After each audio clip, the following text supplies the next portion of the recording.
mise en place. Cheese, cheese, more cheese, and lots of cheese. Did I mention there's cheese in this? Yeah, this is definitely not for you non-dairy types. Do you dub over? Yes. Okay. Yeah, don't worry about it, Jen. Totally dubbing over this whole conversation. Nobody will ever hear a word. The recipe Jen makes isn't the recipe I make, and neither hers nor mine is the one in the family cookbook. It just goes to show that you can do whatever you want in your own kitchen. Together. I mean, within reason. The cream cheese and the mayonnaise. Again, someone who doesn't floss their mise completely. But given how Jen measures, or doesn't measure as the case may be, this works for her. Again, your kitchen, your rules. So, like, mattresses and gravy lumpy is bad. Correct, to start. We'll get lumpy later. That sounds not child approved. All right, and then we're gonna add our mayonnaise. About a half a cup. I would say a half cup at most. I don't like it to be too greasy because the artichokes are gonna have so much oil in them already. We don't need any extra grease or liquid from anywhere else. What Jen doesn't know is that I couldn't find marinated artichoke hearts, so these are just in water, which is why we had to add the packet of Italian dressing mix. My point is, these artichokes aren't adding any extra fat or grease, as Jen calls it, but that's okay. If you're using marinated chokes, cut back the mayo to whatever you want. As you'll see, she's pretty much winging it through the whole process, so you do you. About that much. And then for the sour cream, we're gonna do about half of what we put for the mayonnaise. Use it if you've got it, but you're not gonna really miss it if you don't. Okay, so a dollop will do ya. Dollop is about as precise as this recipe gets. If you're someone who reads the directions twice and follows them to the letter, you may want to close your eyes for this part, or the whole video.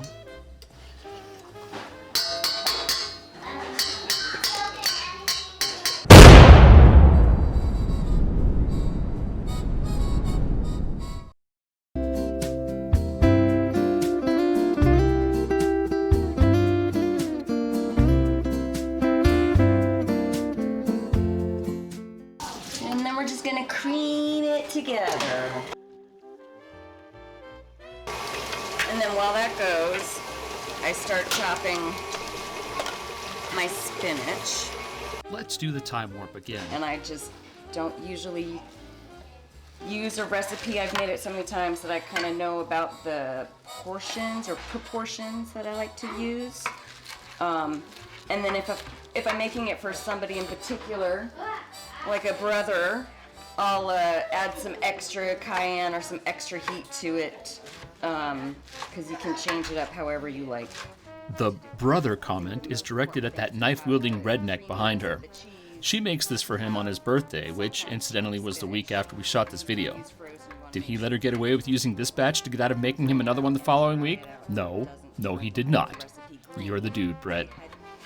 So what you're saying is that you can do whatever you want with this recipe because it's your recipe and the police aren't going to come and arrest you for it? Exactly. So you've never been arrested for making this? Never. The obvious follow-up question, which I failed to ask, is, well, what have you been arrested for, Jen? Now I'm going to add the cheeses. So we're not going to use all of this unless you want it super, super cheesy. If you do, use the whole bag. I don't care. Do you, but I'm just gonna go,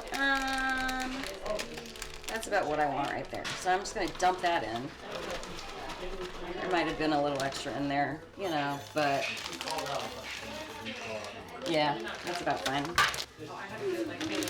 And then we're gonna do the parmesan. The parmesan, you wanna put it right there? There you go. Yeah. Yeah? Whoa. Okay, we're gonna put in about that much. Can you put that in here? Oh, there you go. I was pleasantly surprised at how well Jen interacted with the little nieces and nephews. But to be fair, Everett's a really good kid. So that's 3 cheeses.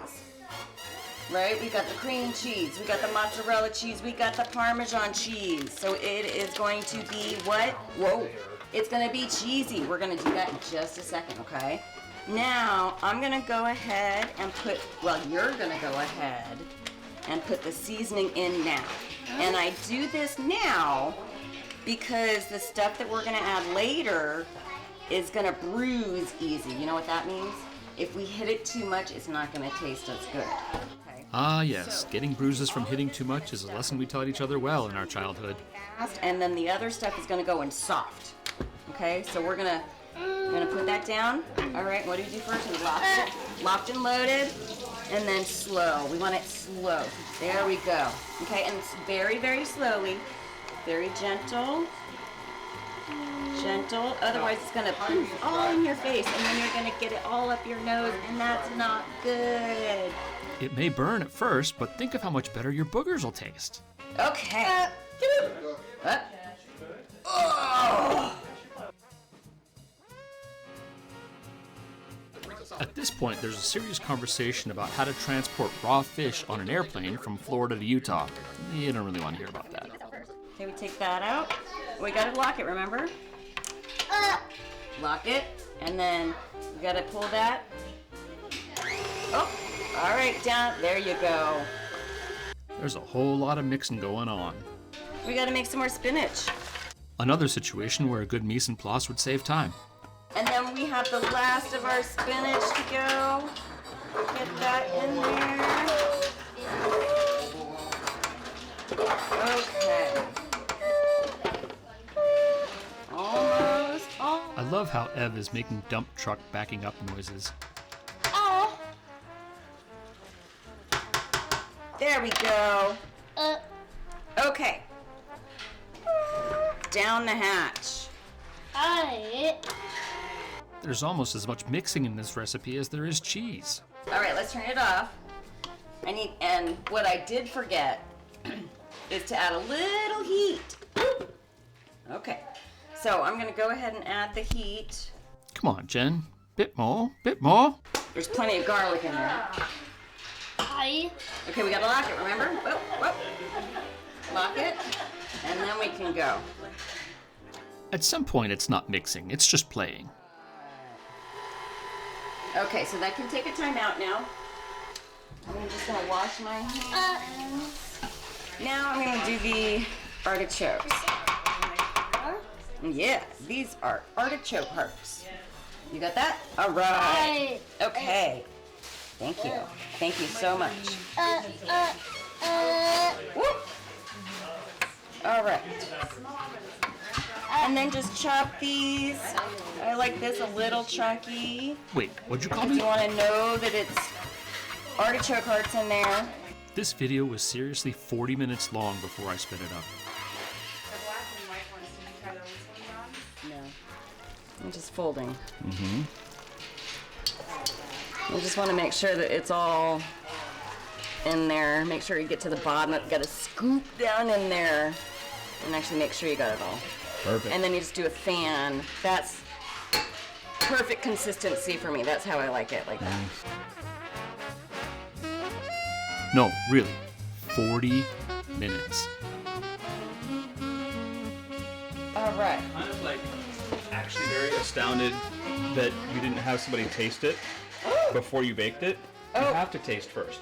While I absolutely believe in tasting as you go, this was really just an excuse to first eat some of that delicious dip and B, mess up Jen's beautiful smoothing job. The downside is that she takes another 5 minutes making it presentable again. And it also, you know, at Christmas this is perfect because it's red and green, so. That's enough for me right now. We can add more if we want more after the fact. Right now I'm doing 375. It'll probably take 20 to 30 minutes, but really once it's golden and you can tell that the cheese is all melty, it's done. It's good So to go. 375 until GBD, Yes, golden brown and delicious. of course, always, Nice. always. That is the golden rule. Yes, It is literally the golden brown rule. the golden brown rule. Yes. The only thing that this recipe lacks is butter, because butter's delicious, but this is good too. Well, Yeah. A few moments later.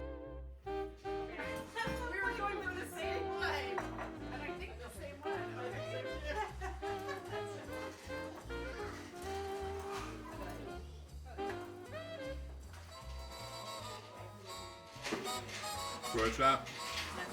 I don't have any more taste buds though. It's hot. It's good. You know, for a recipe without butter, it's pretty tasty. Because, like butter, cheese is delicious.